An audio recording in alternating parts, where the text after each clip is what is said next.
I think it's been 4 years now. Been with the Foundation for Excellence, and I head the operations out there. So there are a couple of things which really strike to me. One is the scale at which we are operating now.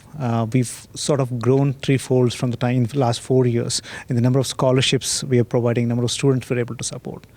The second one, I think, which is very prominent, is the depth at which we are able to make the difference to the scholars. It's no more just a financial support, but we are bringing in a lot of other skills which are required for the students while they are studying, to be able to really get into the kind of a dream jobs which they aspired for. And that's what is being done in the last few years. We've been able to collaborate with several industry partners to bring in that nuances which are required for them to really do well in their career. So there's lots of mentoring that's happening with the students as well. Yes.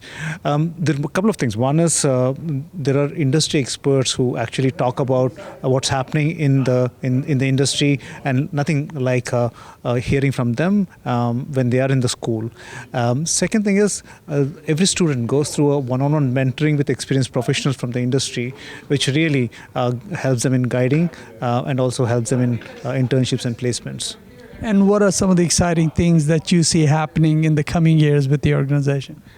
I think one big thing which is really exciting is to see how the industry is behind our students now.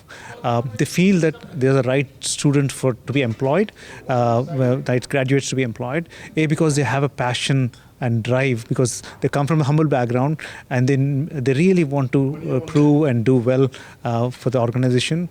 Second is they've gone through various different interventions, the soft skills, the mentoring, and so on and so forth, which also makes them well prepared compared to the people who are generally coming from the campus.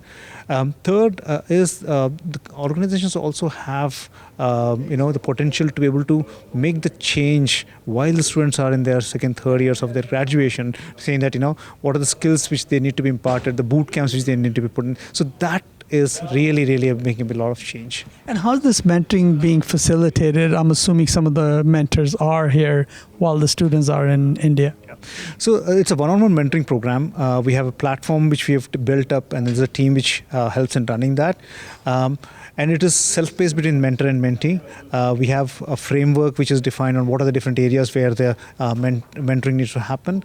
And the students are studying, the mentors are working. It doesn't matter which part of the world they are in. They're able to connect at a time which is visually convenient to them and go through that in the period which is very critical for them. And that also gives them a scope. It's one size does not fit all. So that's where the time which the mentor spends with the mentees really tells them what are the gaps which they need to be bridged, and which are the areas where they need to be guided. Sounds very good.